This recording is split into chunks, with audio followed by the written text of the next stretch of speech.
The Little Prince by Antoine de Saint-Exupery. Chapter 1. Once when I was 6, I saw a magnificent picture in a book about the jungle called True Stories. It showed a boa constrictor swallowing a wild beast. Here is a copy of the picture. In the book it said, boa constrictors swallow their prey whole, without chewing. Afterwards, they are no longer able to move, and they sleep during the 6 months of their digestion. In those days, I thought a lot about jungle adventures, and eventually managed to make my first drawing, using a colored pencil. My drawing number 1 looked like this. I showed the grown-ups my masterpiece, and I asked them if my drawing scared them. They answered, "Why be scared of a hat?" My drawing was not a picture of a hat. It was a picture of a boa constrictor digesting an elephant. Then I drew the inside of the boa constrictor, so the grown-ups could understand. They always need explanations. My drawing number 2 looked like this. The grown-ups advised me to put away my drawings of boa constrictors outside or inside, and apply myself instead to geography, history, arithmetic, and grammar. That is why I abandoned, at the age of 6, a magnificent career as an artist. I had been discouraged by the failure of my drawing number 1 and of my drawing number 2. Grown-ups never understand anything by themselves, and it is exhausting for children to have to provide explanations over and over again. So then I had to choose another career, and I learned to pilot airplanes. I've flown almost everywhere in the world, and, as a matter of fact, geography has been a big help to me. I could tell China from Arizona at first glance, which is very useful if you get lost during the night. So I have had, in the course of my life, lots of encounters with lots of serious people. I have spent lots of time with grown-ups. I've seen them at close range, which hasn't much improved my opinion of them. Whenever I encountered a grown-up who seemed to me at all enlightened, I would experiment on him with my drawing number 1, which I have always kept. I wanted to see if he really understood anything, but he would always answer, "That's a hat." Then I wouldn't talk about boa constrictors or jungles or stars. I would put myself on his level and talk about bridge and golf and politics and neckties. And my grown-up was glad to know such a reasonable person. Chapter 2. So I lived all alone, without anyone I could really talk to, until I had to make a crash landing in the Sahara Desert 6 years ago. Something in my plane's engine had broken, and since I had neither a mechanic nor passengers in the plane with me, I was preparing to undertake the difficult repair job by myself. For me, it was a matter of life or death. I had only enough drinking water for 8 days. The first night, then, I went to sleep on the sand 1,000 miles from any inhabited country. I was more isolated than a man shipwrecked on a raft in the middle of the ocean. So you can imagine my surprise when I was awakened at daybreak by a funny little voice, saying, "Please, please draw me a sheep." What? Draw me a sheep. I leapt up as if I had been struck by lightning. I rubbed my eyes hard. I stared. And I saw an extraordinary little fellow staring back at me very seriously. Here is the best portrait I managed to make of him later on. But of course my drawing is much less attractive than my model. This is not my fault. My career as a painter was discouraged at the age of 6 by grown-ups, and I had never learned to draw anything except boa constrictors, outside and inside. So I stared wide-eyed at this apparition. Don't forget that I was 1,000 miles from any inhabited territory. Yet this little fellow seemed to be neither lost, nor dying of exhaustion, hunger, or thirst. Nor did he seem scared of death. There was nothing in his appearance that suggested a child lost in the middle of a desert 1,000 miles from any inhabited territory. When I finally managed to speak, I asked him, "But what are you doing here?" And then he repeated, very slowly and very seriously, "Please, draw me a sheep." In the face of an overpowering mystery, you don't dare disobey. Absurd as it seemed, 1,000 miles from all inhabited regions and in the danger of death, I took a scrap of paper and pen out of my pocket. But then I remembered that I had mostly studied geography, history, arithmetic, and grammar, and I told the little fellow, rather crossly, that I didn't know how to draw. He replied, "That doesn't matter. Draw me a sheep." Since I had never drawn a sheep, I made him one of the only 2 drawings I knew how to make, the one of the boa constrictor from the outside. And I was astounded to hear the little fellow answer, "No, no, I don't want an elephant inside a boa constrictor. A boa constrictor is very dangerous, and an elephant would get in the way. Where I live, everything is very small. I need a sheep. Draw me a sheep." So then I made a drawing. He looked at it carefully, and then said, "No, this one is already quite sick. Make another." I made another drawing. My friend gave me a kind, indulgent smile. "You can see for yourself that's not a sheep. It's a ram. It has horns." So I made my 3rd drawing, but it was rejected, like the others. "This one's too old. I want a sheep that will live a long time." So then, impatiently, since I was in a hurry to start work on my engine, I scribbled this drawing and added, "This is just the crate. The sheep you want is inside." But I was amazed to see my young critic's face light up. "That's just the kind I wanted! Do you think this sheep will need a lot of grass?" "Why?" "Because where I live, everything is very small." There's sure to be enough. I've given you a very small sheep." He bent over the drawing. "Not so small as that. Look, he's gone to sleep." And that's how I made the acquaintance of the little prince. Chapter 3. It took me a long time to understand where he came from. The little prince, who asked me so many questions, never seemed to hear the ones I asked him. It was things he said quite at random that bit by bit explained everything. For instance, when he first caught sight of my airplane — I won't draw my airplane, that would be much too complicated for me — he asked, "What's that thing over there?" "It's not a thing, it flies. It's an airplane. My airplane." And I was proud to tell him that I could fly. Then he exclaimed, "What? You fell out of the sky?" "Yeah," I said modestly. "Oh, that's funny." And the little prince broke into a lovely peal of laughter, which annoyed me a good deal. I like my misfortunes to be taken seriously. Then he added, "So you fell out of the sky too? What planet are you from?" That was when I had the first clue to the mystery of his presence, and I questioned him sharply. "Do you come from another planet?" But he made no answer. He shook his head a little, still staring at my airplane. "Of course, that couldn't have brought you from very far." And he fell into a reverie that lasted a long while. Then, taking my sheep out of his pocket, he plunged into contemplation of his treasure. You can imagine how intrigued I was by his hint about other planets. I tried to learn more. "Where do you come from, little fellow?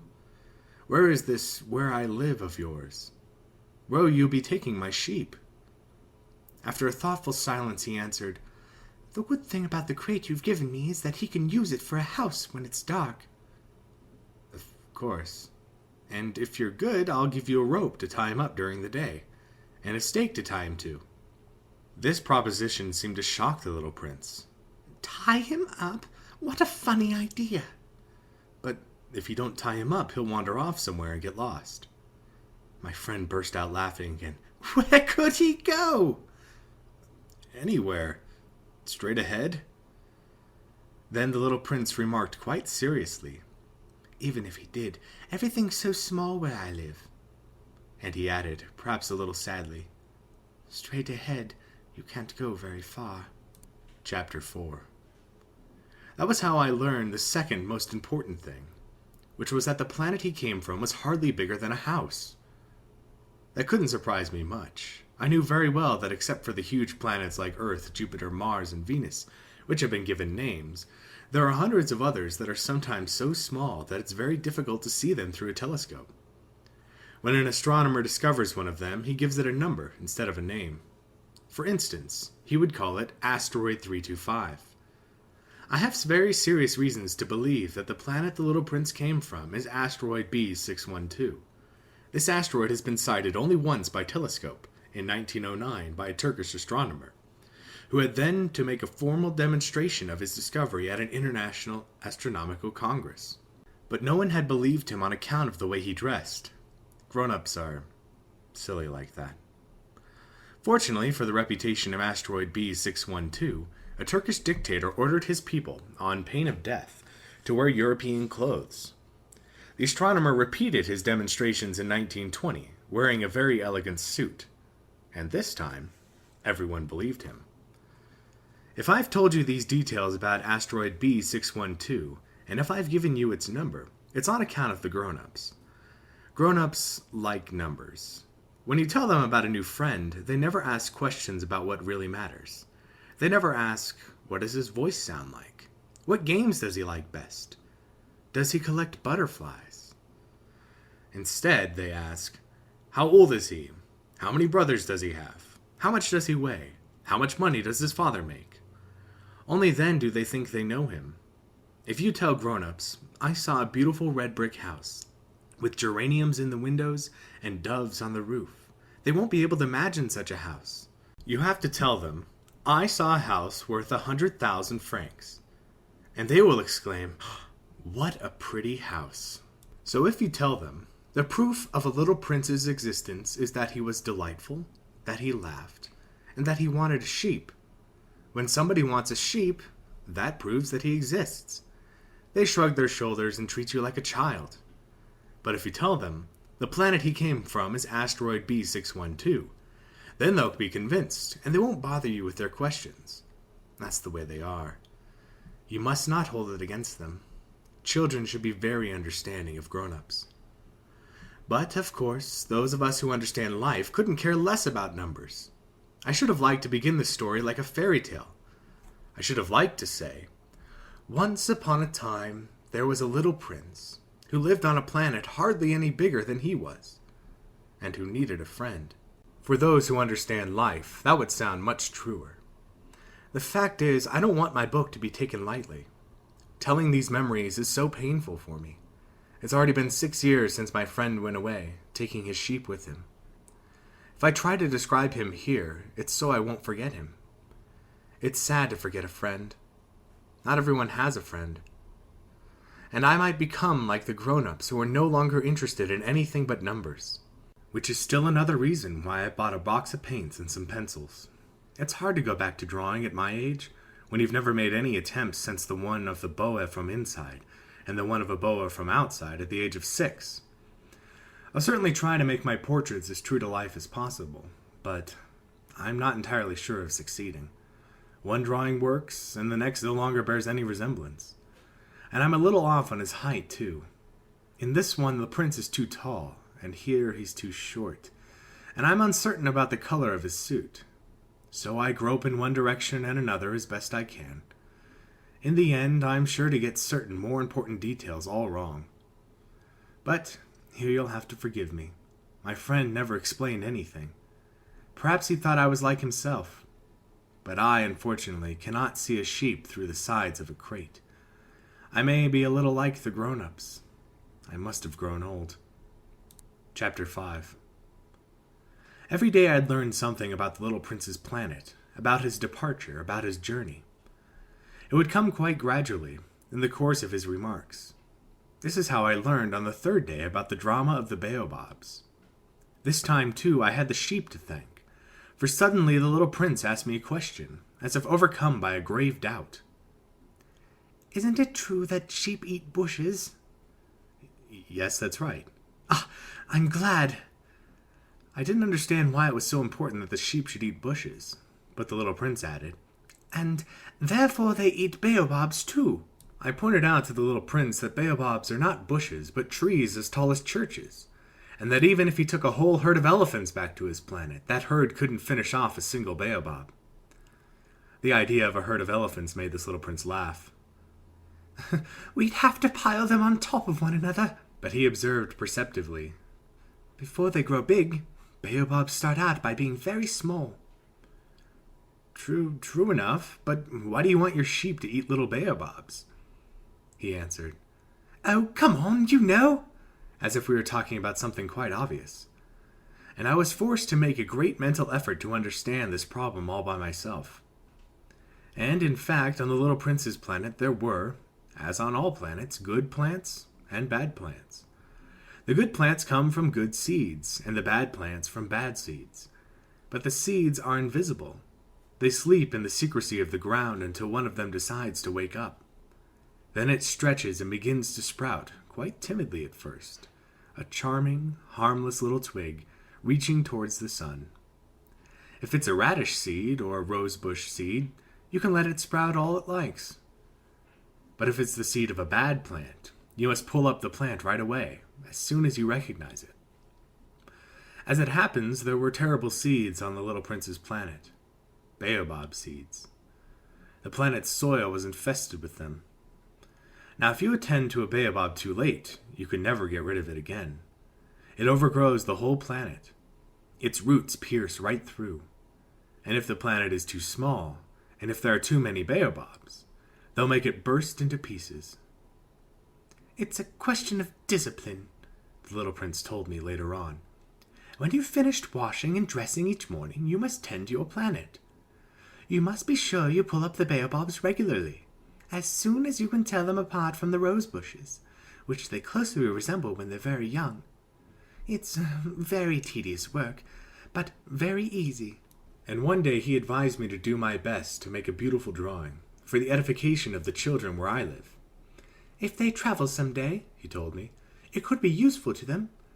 Sometimes there's no harm in postponing your work until later, but with baobabs, it's always a catastrophe. I knew one planet that was inhabited by a lazy man. He had neglected 3 bushes. So, following the Little Prince's instructions, I have drawn that planet. I don't much like assuming the tone of a moralist, but the dangers of baobabs is so little recognized, and the risks run by anyone who might get lost on an asteroid are so considerable, that for once I am making an exception to my habitual reserve. I say, children, watch out for baobabs. It's to warn my friends of a danger of which they, like myself, have long been unaware, that I work so hard on this drawing. The lesson I am teaching is worth the trouble. You may be asking, why are there no other drawings in this book as big as the drawing of the baobabs? There's a simple answer. I tried, but I couldn't manage it. When I drew the baobabs, I was inspired by a sense of urgency. Chapter 6. Oh, Little Prince. Gradually, this was how I came to understand your sad little life. For a long time, your only entertainment was the pleasure of sunsets. I learned this new detail on the morning of the 4th day, when you told me, "I really like sunsets. Let's go look at one now." But we have to wait. "What for?" "For the sun to set." At first you seemed quite surprised, and then you laughed at yourself, and you said to me, "I think I'm still at home." Indeed, when it's noon in the United States, the sun, as everyone knows, is setting over France. If you could fly to France in 1 minute, you could watch the sunset. Unfortunately, France is much too far, but on your tiny planet, all you had to do was move your chair a few feet, and you could watch the twilight whenever you wanted to. "One day I saw the sun set 44 times. And a little later you added, "You know, when you're feeling very sad, sunsets are wonderful." On the day of the 44 times, were you feeling very sad? But the Little Prince didn't answer. Chapter 7. On the 5th day, thanks again to the sheep, another secret of the Little Prince's life was revealed to me. Abruptly, with no preamble, he asked me, as if it were the fruit of a problem long pondered in silence, "If a sheep eats bushes, does it eat flowers too?" "A sheep eats whatever it can find." Even flowers that have thorns?" "Yes, even flowers that have thorns." "Then what good are the thorns?" I didn't know. At that moment I was very busy trying to unscrew a bolt that was jammed in my engine. I was quite worried, for my plane crash was beginning to seem extremely serious, and the lack of drinking water made me fear for the worst. "What good are thorns?" The Little Prince never let go of a question once he had asked it. I was annoyed by my jammed bolt, and I answered without thinking. "Thorns are no good for anything. They're They're just a flower's way of being mean. Oh. But after a silence, he lashed out at me with a sort of bitterness. I don't believe you. Flowers are weak. They're naive. They reassure themselves whatever way they can. They believe their thorns make them frightening. I made no answer. At that moment I was thinking, if this bolt stays jammed, I'll knock it off with the hammer. Again the little prince disturbed my reflections. Then you think flowers... No, not at all. I don't think anything. I just said whatever came into my head. I'm busy here with something serious. He stared at me, astounded. Something serious? He saw me holding my hammer, my fingers black with grease, bending over an object he regarded as very ugly. You talk like the grownups. That made me a little ashamed, but he added mercilessly, You confuse everything. You've got it all mixed up. He was really very annoyed. He tossed his golden curls in the wind. I know a planet inhabited by a red-faced gentleman. He's never smelled a flower. He's never looked at a star. He's never loved anyone. He's never done anything except add up numbers. And all day long he says over and over, just like you, I'm a serious man. I'm a serious man. And that puffs him up with pride. But he's not a man at all. He's a mushroom. He's a what? A mushroom. The little prince was now quite pale with rage. For millions of years, flowers have been producing thorns. For millions of years, sheep have been trying to eat them all the same. And it's not serious trying to understand why flowers go through such trouble to produce thorns that are good for nothing. It's not important, the war between the sheep and the flowers. It's no more serious and more important than the numbers that fat red gentleman is adding up. Suppose I happen to know a unique flower. One that exists nowhere in the world except on my planet. One that a little sheep can wipe out in a single bite one morning, just like that, without even realizing what he's doing. That isn't important? His face turned red now, and he went on. If someone loves a flower of which just one example exists among all the millions and millions of stars, that's enough to make him happy. When he looks at the stars, he tells himself, my flower's up there somewhere. But if the sheep eats the flower, then for him it's as if suddenly all the stars went out. And that isn't important? He couldn't say another word. All of a sudden he burst out sobbing. Night had fallen. I dropped my tools. What did I care about my hammer? About my bolt, about thirst and death? There was on one star, on one planet, on mine, the earth, a little prince to be consoled. I took him in my arms. I rocked him. I told him, the flower you love is not in danger. I'll draw you a muzzle for your sheep. I'll draw you a fence for your flower. I didn't know what to say, how clumsy I felt. I didn't know how to reach him, where to find him. It's so mysterious, the land of tears. Chapter 8. I soon learned to know that flower better.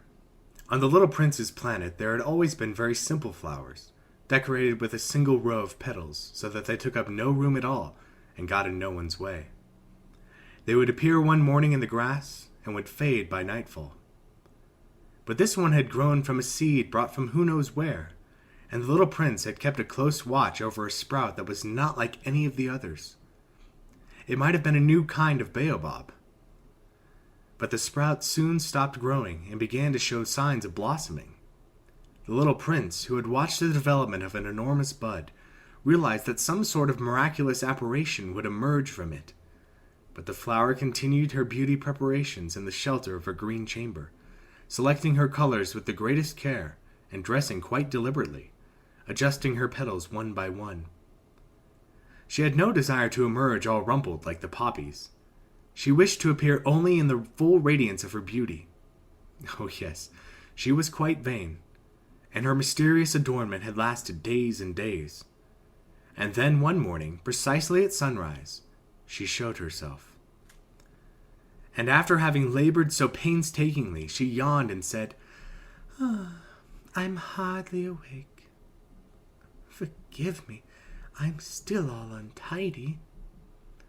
But the little prince couldn't contain his admiration. How lovely you are! Aren't I? The flower answered sweetly. And I was born the same time as the sun. The little prince realized that she wasn't any too modest, but she was so dazzling. I believe it's breakfast time, she had soon added. Would you be so kind as to tend to me? And the little prince, utterly abashed, having gone to look for a watering can, served the flower. She had soon begun tormenting him with her rather touchy vanity. One day, for instance, alluding to her 4 thorns, she remarked to the little prince, I'm ready for tigers with all their claws. There are no tigers on my planet, the little prince had objected. And besides, tigers don't eat weeds. I'm not a weed, the flower replied sweetly. Forgive me. I am not at all afraid of tigers, but I have a horror of drafts. You wouldn't happen to have a screen? A horror of drafts? That's not a good sign for a plant, the little prince had observed. How complicated this flower is. After dark you will put me under glass. How cold it is where you live. Quite uncomfortable. Where I come from... But she suddenly broke off. She had come here as a seed. She couldn't have known anything of other worlds. Humiliated at having let herself be caught on the verge of so naive a lie, she coughed 2 or 3 times in order to put the little prince in the wrong. That screen? I was going to look for one, but you were speaking to me. Then she made herself cough again, in order to inflict a tinge of remorse on him all the same. So the little prince, despite all the goodwill of his love, had come to mistrust her. He had taken seriously certain inconsequential remarks, and had grown very unhappy. I shouldn't have listened to her, he confided to me one day. You must never listen to flowers. You must look at them and smell them. Mine perfumed my planet, but I didn't know how to enjoy that. The business about the tiger claws, instead of annoying me, ought to have moved me. And he confided further. In those days I didn't understand anything. I should have judged her according to her actions, not her words. She perfumed my planet and lit up my life. I should never have run away. I ought to have realized the tenderness underlying her silly pretensions. Flowers are so contradictory. But I was too young to know how to love her. Chapter 9. In order to make his escape, I believe he took advantage of a migration of wild birds. On the morning of his departure, he put his planet in order. He carefully raked out his active volcanoes. The prince possessed 2 active volcanoes, which were very convenient for warming his breakfast. He also possessed 1 extinct volcano. But, as he said, you never know. So he raked out the extinct volcano too. If they are properly raked out, volcanoes burn gently and regularly, without eruptions. Volcanic eruptions are much like the fires in a chimney. Of course, on our Earth, we are very much too small to rake out our volcanoes. That is why they cause us so much trouble. The little prince also uprooted, a little sadly, the last baobab shoots. He believed he would never be coming back, but all these familiar tasks seemed very sweet to him on this last morning. And when he watered the flower one last time, and put her under glass, he felt like crying. Goodbye, he said to the flower, but she did not answer him. Goodbye, he repeated. The flower coughed, but not because she had a cold. I've been silly, she told him at last. I ask for your forgiveness. Try to be happy. He was surprised that there were no reproaches. He stood there quite bewildered, holding the glass bell in midair. He failed to understand this calm sweetness. Of course I love you, the flower told him. It was my fault that you never knew. It doesn't matter. But you were just as silly as I was. Try to be happy. Put that glass thing down. I don't want it anymore. But the wind, my cold isn't that bad. The night air will do me good. I'm a flower. But the animals! I need to put up with 2 or 3 caterpillars if I want to get to know the butterflies. Apparently, they're very beautiful. Otherwise, who will visit me? You'll be far away. As for the big animals, I'm not afraid of them. I have my own claws. And she naively showed her 4 thorns. Then she added, Don't hang around like this. It's irritating. You made up your mind to leave. Now go. For she didn't want him to see her crying. She was such a proud flower.